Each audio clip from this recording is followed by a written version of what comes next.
Di hari yang cerah, terlihat pemandangan dalam sebuah ruang kelas.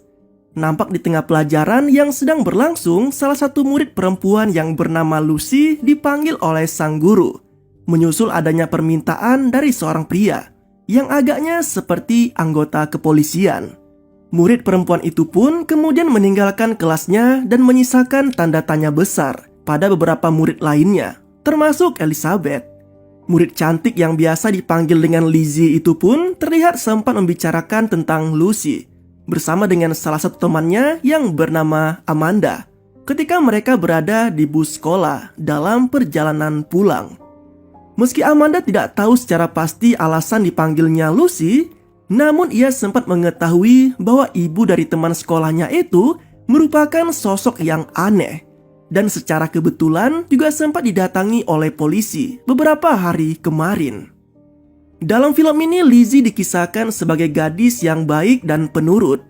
Bahkan ia selalu memberi kabar pada ibunya yang bernama Madeline melalui telepon tiap sudah sampai di rumahnya bersama dengan adiknya yang bernama Bobby.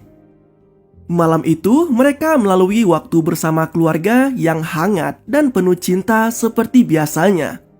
Namun ternyata di luaran sana tak begitu jauh dari rumah tersebut terlihat seorang pria misterius yang tengah menggali tanah. Dan tampaknya ialah yang akan mengubah kebahagiaan itu menjadi petaka. Lalu kisah ini pun dimulai. 6 September 2006, aktivitas yang cukup sibuk dilakukan oleh semua penghuni di rumah tersebut. Sang ayah yang berangkat kerja lebih awal bersama dengan temannya. Sementara Lizzie dan Bobby berangkat ke sekolah dengan diantar oleh ibunya. Sayangnya, perjalanan ke sekolah itu sempat diwarnai oleh sedikit pertengkaran karena Lizzie yang tidak sengaja meninggalkan maskaranya di kamar, berniat untuk kembali mengambilnya. Namun Madeline jelas menolaknya karena waktu yang sudah tidak memungkinkan untuk kembali ke rumah. Ditambah lagi seorang gadis sekolah seperti Lizzie juga seharusnya tidak terlalu masalah jika bersekolah sehari saja tanpa riasan wajah. Di sekolahnya, Lizzie juga bertemu dengan Case yang merupakan pacarnya, sekaligus juga berada satu kelas dengannya. Hubungan keduanya juga terlihat cukup baik, bahkan mereka sempat jalan bersama sepulang sekolah. Hingga kemudian mobil jemputan Case pun datang, yang lalu membawa serta Amanda di dalamnya.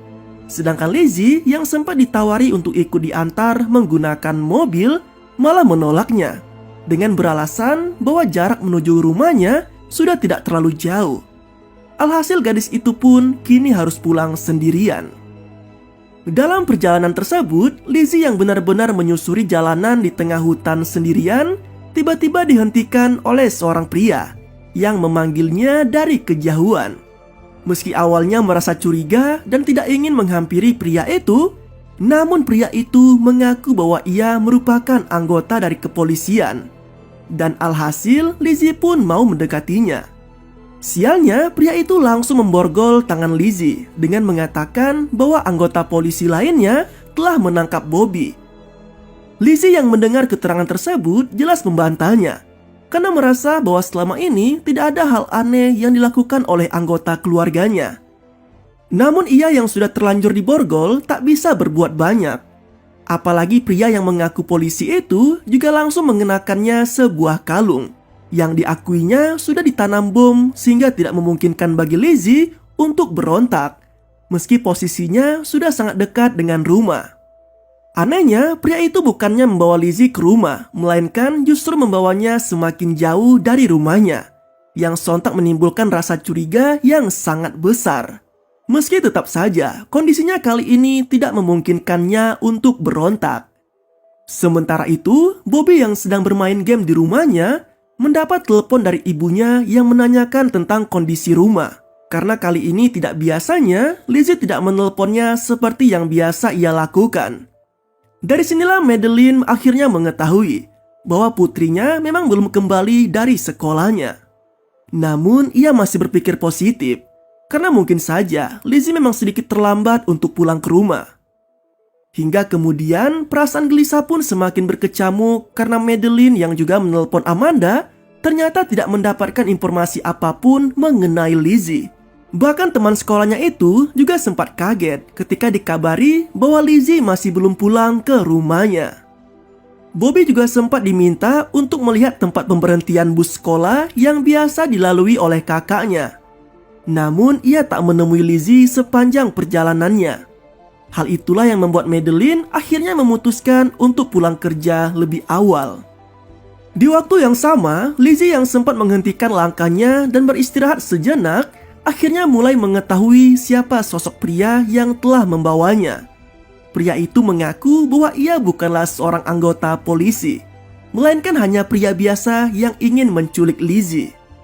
Ia juga sempat mengancam Lizzie untuk tidak kabur atau memberontak, karena ia bisa saja meledakkan kepala Lizzie menggunakan kalung bom yang telah dikenakan gadis itu. Tak lama setelahnya, perjalanan pun kembali dilanjutkan.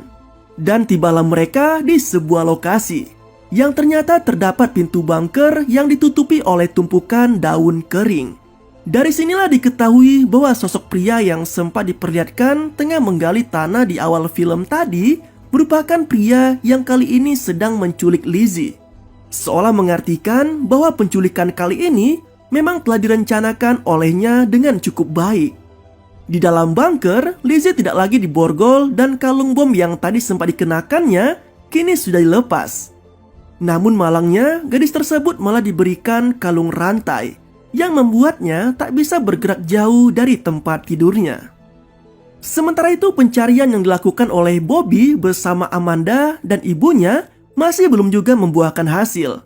Sedangkan ayahnya yang seharian bersama temannya di hutan langsung kaget karena mengetahui bahwa putrinya telah menghilang dan sampai saat ini masih belum ditemukan. Di malam itu juga, laporan mengenai hilangnya Lizzie nampak mulai ditanggapi oleh pihak kepolisian.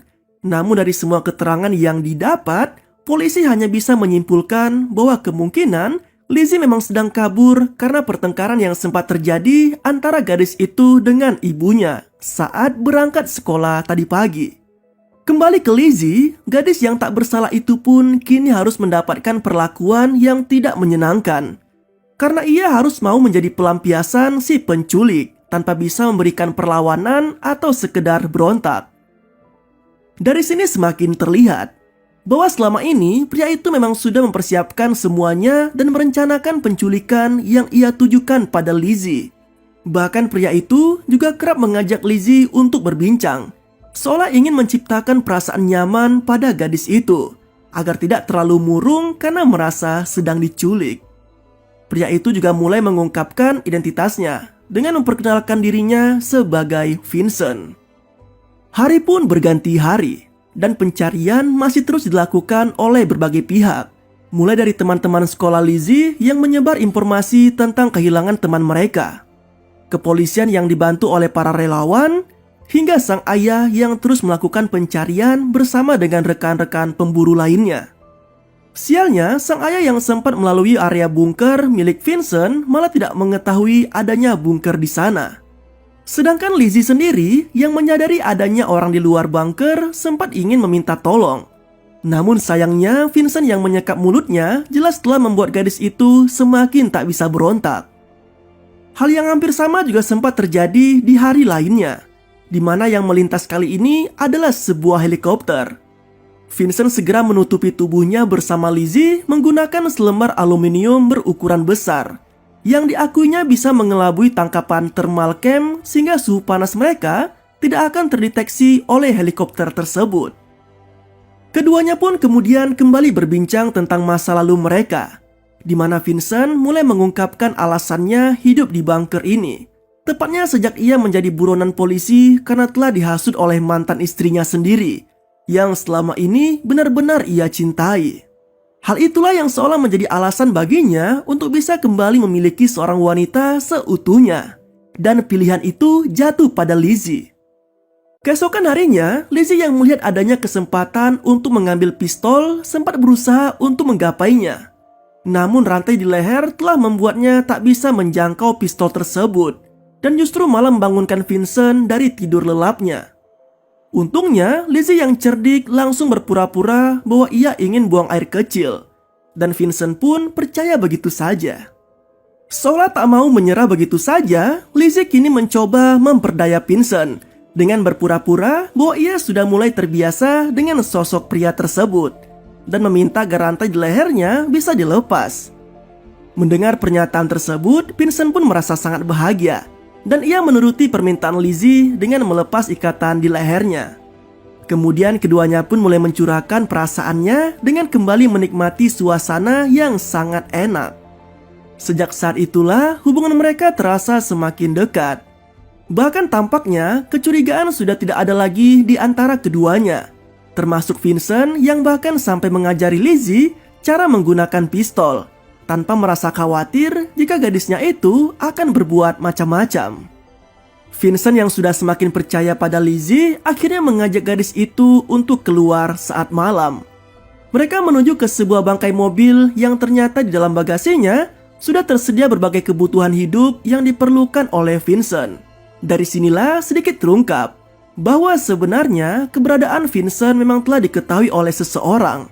Bahkan orang itulah yang selama ini diminta Vincent untuk bisa menyiapkan seluruh kebutuhan hidupnya dengan perantara bagasi bangkai mobil tersebut. Namun tak lama dari itu, cahaya bulan yang sempat dikira lampu sorot dari helikopter telah membuat Vincent dan Lizzie segera beranjak dari sana. Momen inilah yang kembali dimanfaatkan oleh Lizzie untuk melepas salah satu sepatunya, guna meninggalkan jejak untuk menjadi petunjuk bagi tim pencari yang menemukannya.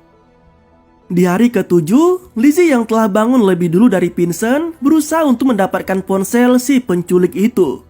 Gadis tersebut dengan segera mencoba mengirimkan pesan singkat pada ibunya. Meski upaya itu harus dilakukannya berulang kali, mengingat susahnya sinyal di dalam bunker. Ia lalu menghapus pesan yang baru saja dikirimnya agar tidak ketahuan oleh Vincent. Lizzie juga sempat meraih pistol Vincent dan berusaha untuk menembak pria penculik itu. Namun pistol tersebut malah terkunci dan tak bisa menembak saat itu juga. Hingga mau tak mau, aksi itu pun terpaksa diurungkannya. Sementara itu, Madeline dan suaminya yang sudah semakin bingung mengenai kondisi putrinya malah semakin putus asa. Karena petugas polisi menyatakan bahwa pencarian akan dihentikan sementara. Mereka berdalih bahwa pencarian sudah dilakukan hingga lebih dari 20 mil. Namun tetap belum menemukan adanya tanda-tanda kehidupan dari Lizzie. Dan seolah mengindikasikan bahwa kemungkinan gadis itu bisa saja tewas di suatu tempat. Di hari berikutnya, Madeline dan suaminya yang benar-benar sudah putus asa akhirnya mulai mendapatkan angin segar. Setelah pesan singkat yang sempat dikirim Lizzie kini sudah masuk ke ponselnya. Mereka pun akhirnya melaporkan soal pesan singkat tersebut kepada pihak kepolisian. Dan alhasil pencarian pun kembali dilakukan. Berbekal nomor ponsel yang digunakan Lizzie itulah akhirnya polisi menemukan data registrasi dari nomor tersebut yang ternyata terdaftar menggunakan identitas seorang wanita bernama Catherine tepat 3 bulan sebelumnya. Tuduhan pun kini semakin mengarah pada sosok Vincent yang merupakan pacar dari Catherine.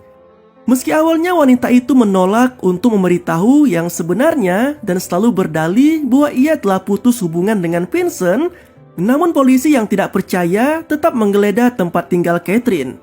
Dan akhirnya mereka pun menemukan adanya pintu rahasia yang mengarah pada bunker di bawah tempat tersebut.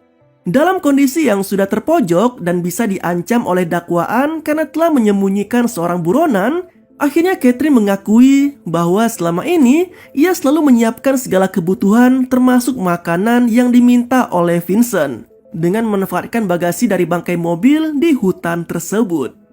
Polisi yang mendapati fakta tersebut kini semakin mempersempit pencariannya dengan hanya berfokus pada area sekitar bangkai mobil itu dan menyimpulkan bahwa kasus hilangnya Lizzie merupakan murni penculikan yang kemungkinan besar dilakukan oleh Vincent. Di dalam bunkernya, Vincent yang melihat berita tentang pesan singkat yang dikirim dari ponselnya serta indikasi tempat persembunyiannya yang telah diketahui oleh pihak kepolisian jelas membuat pria itu panik luar biasa. Apalagi ia merasa sudah dikecewakan oleh sosok perempuan yang telah benar-benar ia cintai. Pertengkaran pun sempat terjadi karena Vincent merasa sangat marah sekaligus kecewa pada Lizzie dan menuduh gadis itulah yang telah menggunakan ponselnya secara diam-diam untuk berkirim pesan pada ibunya. Dari sinilah Vincent mulai mengungkapkan kembali tentang masa lalunya, di mana wanita yang diakuinya sempat menjadi pacarnya merupakan Lucy, teman sekolah Lizzie yang juga sempat dihampiri oleh polisi di awal film tadi. Vincent ini merupakan pria yang mudah terbuai oleh cinta dan rayuan wanita. Ia bahkan semakin menaruh kepercayaan penuh pada Lizzie, yang dijanjikannya akan menikah jika telah bebas dari kejaran polisi. Penculik itu pun lantas meninggalkan Lizzie di bunker untuk melihat keadaan di luar. Namun ternyata sosok itu tak muncul lagi. Hingga keesokan harinya, Lizzie pun memberanikan diri keluar dari bunker dan berteriak meminta pertolongan. Beruntungnya, petugas polisi yang saat itu sedang melakukan pencarian tak jauh dari sana bisa mendengar dengan jelas suara dari gadis itu. Alhasil, Lizzie pun berhasil diselamatkan. Di akhir film, Lizzie yang sedang mendapat penanganan oleh tim medis di rumah sakit akhirnya bisa kembali berkumpul dengan keluarganya. Terlihat raut wajah bahagia darinya dan juga keluarga lainnya. Sedangkan nasib Vincent, ia dikabarkan sudah ditangkap oleh pihak kepolisian di lokasi lainnya dan dihukum atas banyaknya tuduhan dan masa hukuman penjara selama 421 tahun tanpa adanya pembebasan bersyarat dan lainnya. Lalu film pun berakhir dengan begitu santuy.